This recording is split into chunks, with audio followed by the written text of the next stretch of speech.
BioPaddles are flexible paddles with a microbe-specific media on each side and are enclosed in a sterile vial. BioPaddles are ready to use out of the box and do not require prep. The BioPaddles may be stored at room temperature and have a longer shelf life than traditional Petri dishes.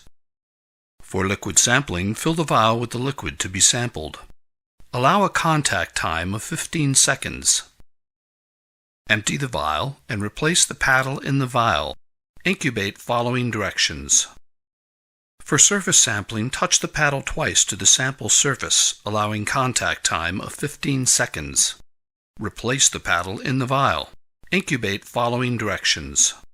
BioPaddles may also be used to sample air. Remove the paddle from the vial, invert the paddle, and insert the cap into the vial to expose the agar to the air. Expose for 15 minutes.